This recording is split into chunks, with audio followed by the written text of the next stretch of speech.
नमस्कार, मी पल्लवीज किचनमध्ये तुमचं सगळ्यांचं खूप खूप मनापासून स्वागत आहे।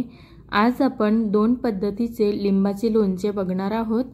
तर सर्वात आधी माझ्या चॅनलवर नवीन असाल तर प्लीज माझ्या चॅनलला सबस्क्राइब करा आणि जास्तीत जास्त लोकांपर्यंत शेअर करा। चला तर मग रेसिपीला सुरुवात करूया। इथे मी 10 ते 12 लिंब घेतलेले आहे मीडियम आकाराचे। यांना छान स्वच्छ पाण्याने धुवून घेतलेले आहे आणि कोरड्या कपड्याने पुसून घेतलेले आहे। याच्यामध्ये थोडंसं पण पाणी राहायला नाही पाहिजे। अशा पद्धतीने धुवायचं आणि छान कपड्याने सुती कपड्याने पुसून घ्यायचं। तर यांना आता आपण कापून घेऊया। याच्या मी फोडी करून घेत आहे आणि याच्यामधल्या ना ज्या बिया राहतात त्या बिया काढून घ्यायच्या, नाहीतर मग लोणचं ना असं कडवटपणा राहतो किंवा कधी कधी मग जेवणामध्ये त्या बिया येतात तर त्या बिया कडवटपणाची टेस्ट येते त्या बियांमुळे, म्हणून ह्या अशा बिया काढून घ्यायच्या पूर्ण। तुम्हाला जेवढं शक्य होईल तेवढ्या तुम्ही बिया काढून घ्या। तर बघा इथे मी पूर्ण फोडी करून घेतलेल्या आहे। एका लिंबाच्या 8 फोडी झालेल्या आहेत। अशा पद्धतीने तुम्ही हवं तर लांब पण फोडी ठेवू शकता तुमच्या आवडीनुसार। तर या अशा साइजचे मी हे फोड कापलेली आहे। तर पूर्ण आता कापून झालेले आहे फोडी।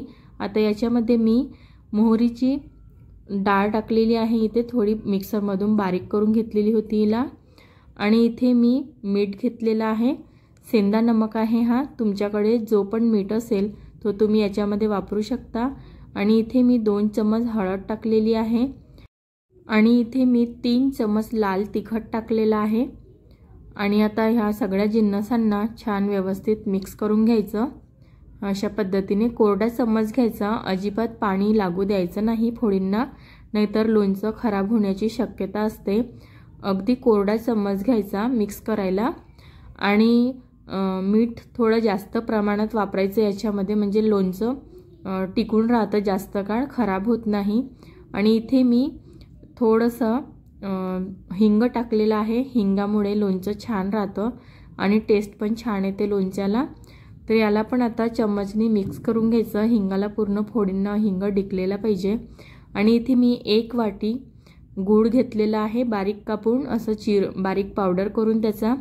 आणि हा पण याच्यामध्ये मिक्स करून घेऊया। तुम्हाला जर साखर टाकायची असेल याच्यामध्ये तर तुम्ही साखर पण वापरू शकता, गूळ नाही हवा असेल तुम्हाला तर गुळामुळे ना लोणच्याला खूप छान चव येते। तर याला ना आता मिक्स झाल्यानंतर हलकंसं पाणी सुटलेलं आहे। याला 2-3 दिवस असं झाकण ठेवून असं ठेवायचं, मुरत ठेवायचं, म्हणजे तो छान मुरला जातो। आता आपण दुसरी पद्धत बघूया। यासाठी पण मी 10 ते 12 लिंब घेतलेले आहे। याला पण छान पाण्याने धुवून घेतलेलं आहे स्वच्छ आणि कोरड्या कपड्याने असं स्वच्छ पुसून घेतलेलं आहे। याला पण पाणी असं लागलेलं नाही पाहिजे लिंबाला। तर याच्या पण मी अशा फोडी करून घेत आहे बारीक, जशा मी आधी केलेल्या होत्या 8 फोडी एका लिंबाच्या, तशा यांच्या पण फोडी करून घेते।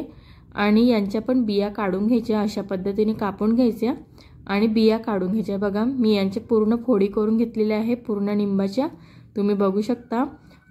फोडीमधल्या पण पूर्ण बिया काढून घ्यायच्या, म्हणजे आपण यांना मिक्सर जारमधून काढणार आहोत तर त्या बिया पण बारीक होण्याची शक्यता असते आणि लोणचं कसं कडवटपणाची टेस्ट येते, त्यामुळे यामधल्या पण पूर्ण बिया शक्यतो काढून घ्यायच्या। चला तर मग आता याचा आपण पेस्ट करून घेऊया। मिक्सर जार घेतलेला आहे मी इथे आणि याच्यामध्ये मी 2 भाग करून घेणार आहे। ह्या पूर्ण ज्या आपण फोडी करून घेतलेल्या आहे लिंबाच्या, त्याच्या 2 पार्टमध्ये आपण याचं बारीक करून घेणार आहोत ह्या फोडी। तर बघू शकता तुम्ही अशी पेस्ट झालेली आहे। तर काही फोडी ना याच्यामध्ये दरदऱ्या राहतात, पूर्णपणे बारीक होत नाही, पण त्या पण फोडी ह्या लोणच्यामध्ये छान वाटते। तर बघा मी पूर्ण फोडींची पेस्ट करून घेतलेली आहे अशा पद्धतीने। आणि याला आता मी वाट्यामध्ये ठेवलेलं आहे।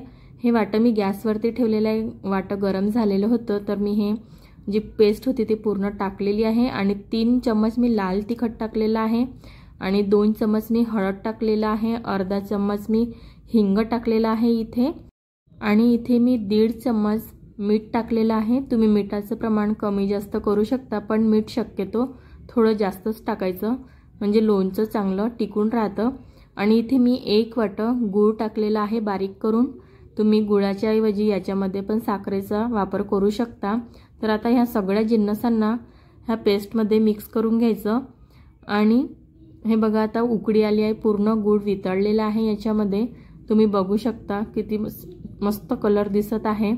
आणि याला ना जास्त वेळ पण लागत नाही, अगदी 5 ते 7 मिनिटांमध्ये हा मुरब्बा तयार होतो. तर बघू शकता 5 ते 7 मिनिट झालेले आहे आणि अशा पद्धतीने हा मुरब्बा तयार झालेला आहे.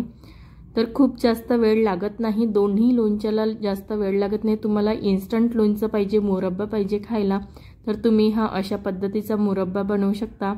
तुम्हाला जर छान मुरत ठेवायचं असेल तर तुम्ही फोडीचं लोणचं सुद्धा करू शकता. रेसिपी कशी वाटली तर मला कमेंट करून नक्की सांगा. माझ्या चॅनलला सबस्क्राईब करा. Thanks for watching. नमस्कार.